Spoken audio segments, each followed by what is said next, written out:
história que todos contam termina com uma vitória. Cipriano, o mestre bruxo, o arquiteto de pactos, o homem que comandava legiões, se ajoelha. Ele é derrotado pela fé de Justina, ele renuncia ao seu poder sombrio e se volta para a luz. O pecador se torna santo, o grimório é queimado e o inferno é derrotado. Mas e se eu lhe dissesse que essa não é a parte mais perigosa da história dele? E se eu lhe dissesse que a conversão não foi o fim da guerra, foi o início da batalha mais violenta de sua vida? Este é o grande mistério pós-conversão de Cipriano. O período de tempo que ninguém ousa discutir. Pense nisso. Você tem o maior especialista em ocultismo do planeta. Um homem que não apenas leu o livro, mas o escreveu com seu próprio sangue e experiência. Ele conhece os nomes verdadeiros, as hierarquias, os sigilos, as fraquezas e, o mais importante, ele conhece a mente de seu antigo mestre, Lúcifer.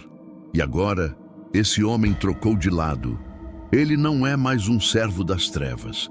Ele é um desertor. Ele é o ativo de inteligência mais valioso que o céu já ganhou e a maior ameaça que o inferno já enfrentou. A hierarquia infernal, o império que ele ajudou a fortalecer na terra, não iria simplesmente deixá-lo ir. Ele não quebrou seu pacto, ele o traiu. E para o império das sombras, a traição tem apenas uma sentença. O que aconteceu nos anos ou meses entre a sua conversão e o seu martírio? A história popular o pinta como um monge humilde rezando em uma cela, pedindo perdão. Mas isso faz sentido. Um general com o conhecimento de todas as estratégias inimigas não é colocado para descascar batatas. Ele é levado para a sala de guerra. O mistério pós-conversão de Cipriano é que ele não parou de praticar magia. Ele apenas mudou sua fonte de poder. Ele parou de ser um feiticeiro e se tornou um exorcista de nível supremo. Ele se tornou a única pessoa no mundo que podia caçar, nomear e desmantelar as operações infernais que ele mesmo havia criado. Mas para fazer isso, ele precisaria de um novo conjunto de ferramentas. O livro da capa preta era um manual de ataque. O que Cipriano precisava agora era de um manual de defesa e contraofensiva. E é aqui que o mistério se aprofunda. A lenda diz que ele queimou os seus livros. Mas um homem com seu intelecto queimaria o mapa do território inimigo. Ou ele o usaria para criar o antídoto. O grande mistério não é o que Cipriano fez, mas o que ele escreveu. Onde está o testamento de Cipriano, o convertido?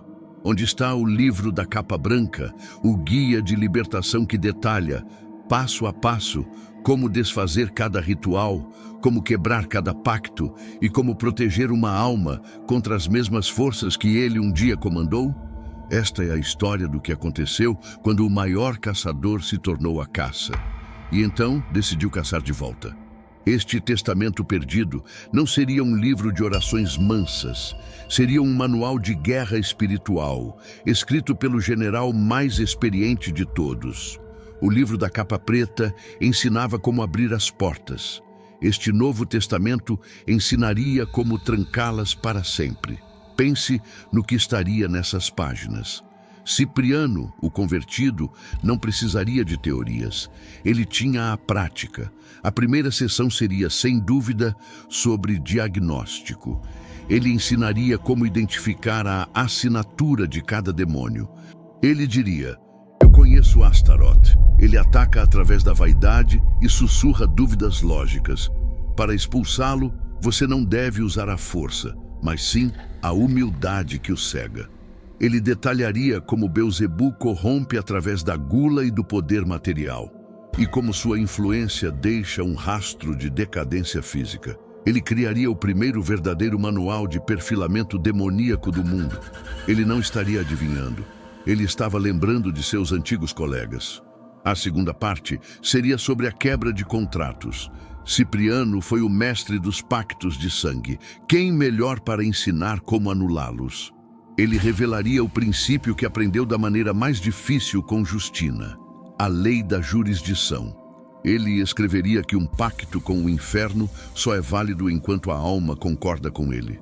O testamento perdido conteria as fórmulas exatas, a linguagem legal do céu, para declarar o contrato nulo e sem efeito.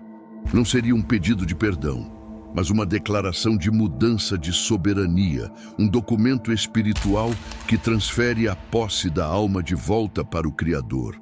Um ato que nem o próprio Lúcifer poderia contestar legalmente. Mas o mais importante, a parte mais perigosa deste livro, seria o contra-ataque.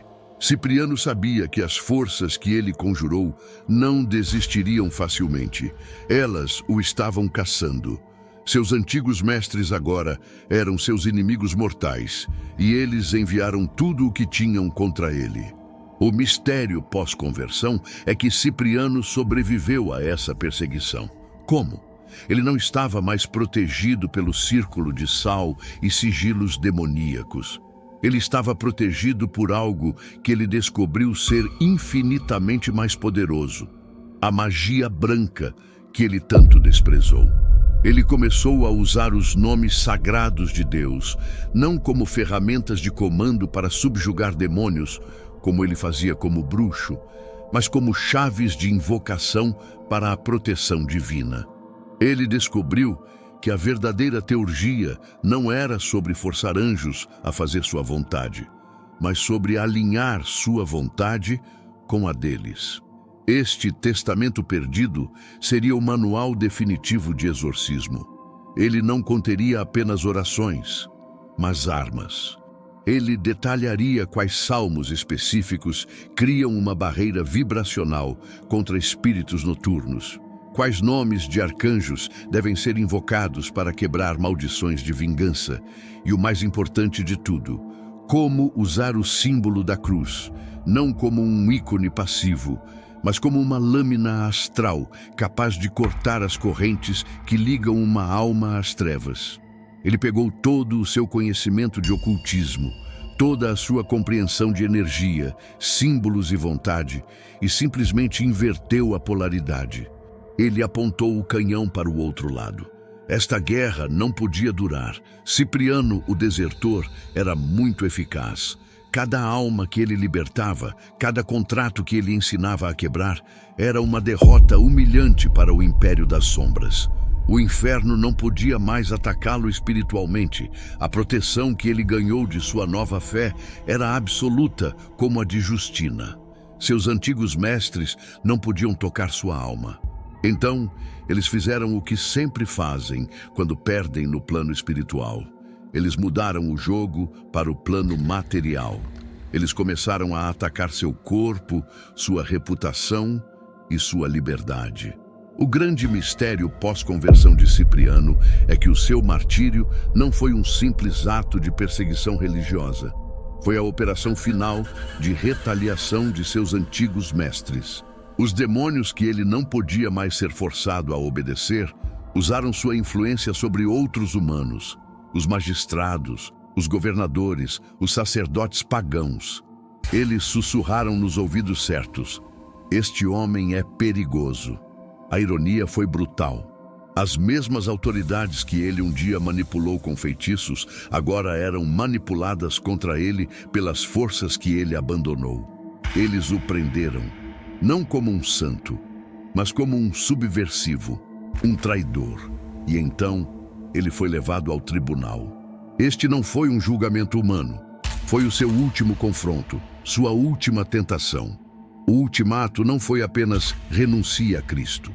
O ultimato, vindo das sombras através da boca do juiz, era: volte para nós. Admita que seu novo poder é uma farsa.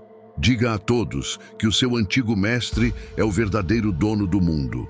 Faça isso, e nós lhe daremos sua vida, seu poder e sua riqueza de volta. Este foi o momento, o pacto de sangue original contra o novo pacto selado pela fé. Cipriano, o homem que sabia mais sobre o inferno do que qualquer um vivo, olhou para seus acusadores e, através deles, olhou diretamente para seus antigos comandantes. E ele os renegou publicamente. Ele recusou a oferta. E, ao fazer isso, Ele assinou sua sentença de morte. O martírio de Cipriano não foi uma derrota, foi sua maior vitória. Foi o ato final de guerra, o selo inquebrável em sua conversão.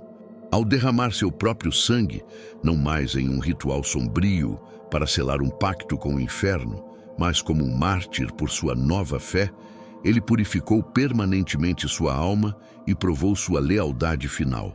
Ele venceu o jogo. Mas, e o livro? O que aconteceu com o testamento perdido de Cipriano, o manual de defesa que continha todos os segredos do inferno?